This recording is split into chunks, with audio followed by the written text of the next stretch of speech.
Hello, welcome to Drinks with Ron. I'm Ron, and we're here in the cellars at Third Generation Brewing, or 3GB, as us here at the brewery like to call it. Third Generation Brewing is pretty obvious. But the reason for that name is that right here I hold in my grubby little hand my grandpa's recipe.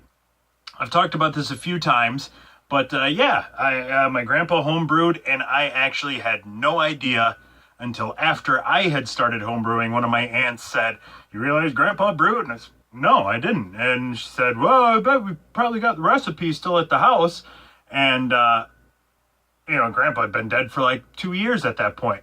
And then a few years later, after Grandma passed, as they like to say, we were cleaning out the house, and sure fucking shit, those people didn't throw nothing away, and true to form, Grandpa held on to that recipe. We found it in the drawer. I kind of went over to the wine and hop shop in Madison and kind of had it cloned, so to speak. Had the guys give me a little bit of help because it was vague as fuck. So I wanted to keep it as true to form as possible to see if I could kind of recreate what he made off that vague recipe. I gave some to my cousin who said she tried some when she was a kid, and from what she remembered, it was as unpleasant to her then as it was back in the day, so she thought I was spot on. But like I said, the recipe is vague as fuck. So I'm calling this little beauty, this little variation, and look at those bubbles. Probably can't see shit. Oh no, there they are. I mean, almost light champagne carbonation will give a Miller High Life a run for its money in that champagne-y department. But this guy is a little bit sweeter. It's almost got a cider finish, and that's got a lot to do with the white sugar I use in the recipe. Not a common thing in beer brewing for most people, but it will leave it a little bit lighter. You'll notice this guy, you can see through him pretty good. And it just kind of helps give it that sweeter cider finish depending on how long you ferment it. The first time I made this guy, I shorted a 6-gallon batch into a 5-gallon batch and let it ferment for like 5 or 6 weeks and wound up somewhere north of 11%. So first batch was stout, but I found that as I aged some over a year, really mellowed out, got smooth as hell. So this, I believe, is the last of my second batch, Ccounty K 2.0. I'm calling it Ccounty K Ale, as that is the road where he lived when he made the beer. So my next genius idea is I'm going to make variations of this vague-ass recipe and name them for each road on Ccounty K. That was actually my second brilliant idea. My first brilliant idea was I would like to share this recipe on the internet and let homebrewers have a crack at it, because this thing is so fucking vague, you can literally make this recipe 10,000 plus different ways, and it fits the recipe. So here goes. I'll run this by you. Recipe is 3.5 pounds of malt. Is that amber? Is that pale? Is it wheat? Is it sorghum?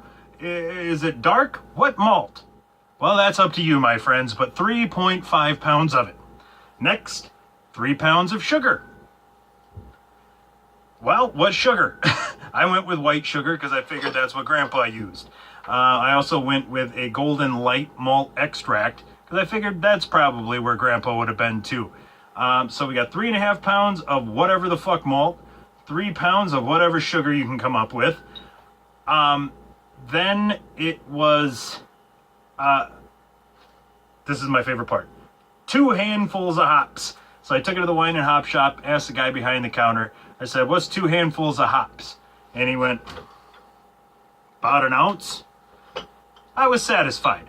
Only I wasn't satisfied. So I went back like a month later, got a different guy on a different day, showed him the same recipe, my grandpa's actual handwritten recipe, showed it to the guy and said, 2 handfuls of hops. The guy, no shit. He went, "About an ounce." I was like, "Fucking A, man. All right, I'm with you guys." So we settled on about an ounce of hops. I guess it depends on how big your fucking hands are. My grandpa had pretty big hands. He was a large dude. I'm not as large of a dude, but my hands are larger than my frame, so we're gonna go with that. And we're figuring about an ounce. I guess, like I said, technically the recipe says 2 handfuls. So if you got big fucking Shaquille O'Neal hands, as you can make me an IPA. Other than that, as far as yeast, what it actually was on the recipe is 3 cakes of Fleischmann's compressed baking yeast.